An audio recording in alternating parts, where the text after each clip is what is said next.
Goeiedag. In Johannes 6 vers 35 lees ons, Jesus sê vir hulle, ek is die brood wat lewe gee.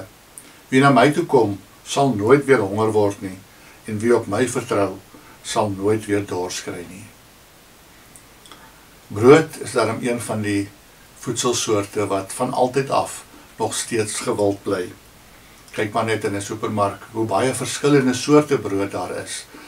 En hoe mense dit nog geniet om 'n toebroodjie of 'n tortilla of 'n pizza of watter ander soort vorm van brood ook al te eet.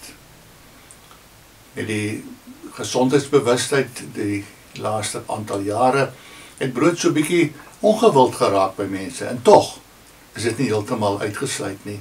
Mense kry allerlei soorte gesondheidsbrode.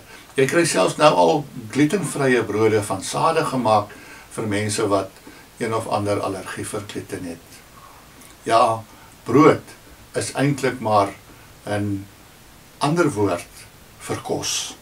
Selfs al het mense nie baie kos om te eet nie, het hulle gewoonlik daarom nog genoeg oor om brood te kan eet. Toe Jesus gesê het, ek is die brood wat lewe gee, het mense hom seker snaaks aangekyk. Hoe kan 'n mens dan brood wees? Ons weet nie regtig presies hoe Jezus gelyk het nie, maar ek is seker, hy het nie soos 'n Franse brood of 'n tuisgebakte brood gelyk nie. Kom ons dink so daaroor. Brood is die een ding wat die meeste mense in gemeen het. As arme mense nie ander kos het nie, het hulle heel waarskynlik nog daarom 'n stukkie brood om te eet.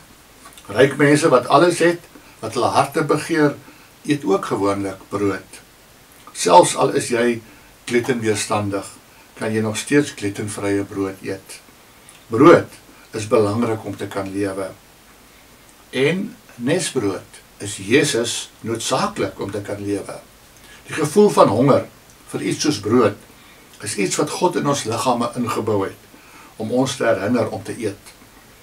Ons sal immers doodgaan sonder kos. God het egter ook 'n ander honger in ons liggame ingebou, die honger na Jesus Christus, die brood van die lewe.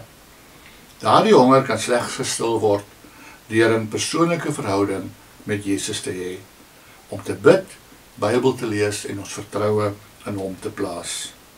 So wanneer jy weer brood eet, sê vir God dankie dat hy vir jou kos gee vir jou liggaam, sowel as kos vir jou siel.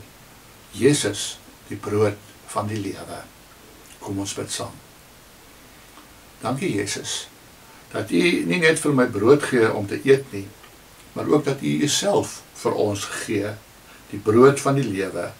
By U sal ons nooit honger ly nie. Amen.